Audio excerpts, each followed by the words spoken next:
আবু হুরায়রা রাদিয়াল্লাহু হতে বর্ণিত, তিনি বলেন, রাসূলুল্লাহ সাল্লাল্লাহু আলাইহি সাল্লাম বলেছেন, কিয়ামতের দিন সর্বপ্রথম যে ব্যক্তির বিচার করা হবে সে হবে একজন ধর্মযুদ্ধে শাহাদত বরণকারী শহীদ। তাকে আল্লাহর নিকট উপস্থিত করা হবে। অতঃপর আল্লাহ পাক তাকে দুনিয়াতে প্রদত্ত নেয়ামত সমূহের কথা স্মরণ করিয়ে দিবেন। আর সে তা স্বীকার করবে। এরপর আল্লাহ তাআলা তাকে জিজ্ঞাসা করবেন, দুনিয়াতে তুমি কি আমল করেছো? উত্তরে সে বলবে, হে আল্লাহ, আমি আপনার সন্তুষ্টির জন্য কাফেরদের সাথে লড়াই করেছি, এমনকি শেষ পর্যন্ত শহীদ হয়েছি। তখন আল্লাহ রাব্বুল আলামিন তার জবাব প্রত্যাখ্যান করে বলবেন, তুমি মিথ্যা বলছো। তুমি লড়াই করেছো যেন লোকে তোমাকে বীর বাহাদুর বলে। দুনিয়াতে তোমার সেই ইচ্ছা পূরণ হয়েছে, তোমাকে সবাই বীর বাহাদুর বলেছে। সুতরাং এখন তুমি তোমার শাস্তি ভোগ করো। অতঃপর তার ব্যাপারে আদেশ দেওয়া হবে যেন তাকে উপর করে টেনে হেসে জাহান্নামে নিক্ষেপ করা হয়।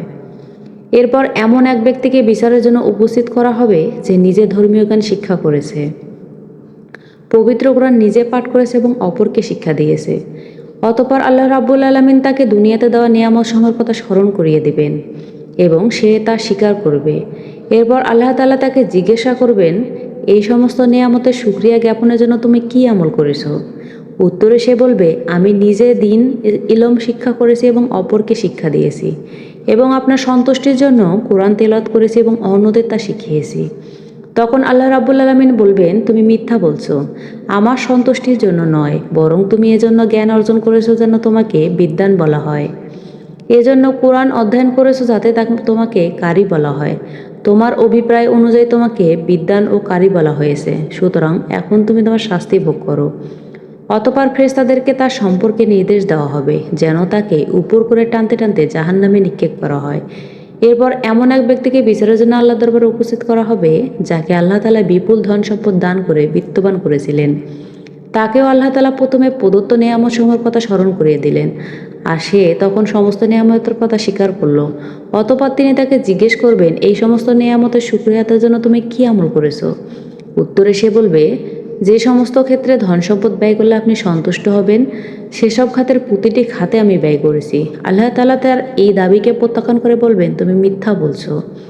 আমার সন্তুষ্টির জন্য নয়, বরং তুমি এই উদ্দেশ্যে দান করেছিলে যাতে লোকজন তোমাকে একজন দানবীর বলে। সুতরাং তোমার অভিপ্রায় অনুসারে দুনিয়াতে তোমাকে দানবীর বলা হয়েছে।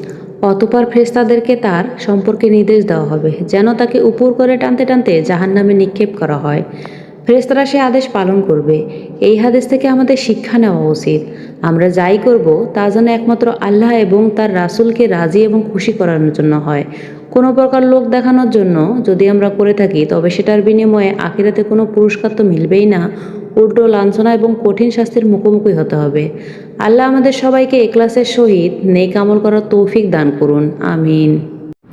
আমার ভিডিওটি যদি আপনাদের ভালো লেগে থাকে তাহলে অবশ্যই লাইক, কমেন্ট এবং শেয়ার করবেন। ধন্যবাদ।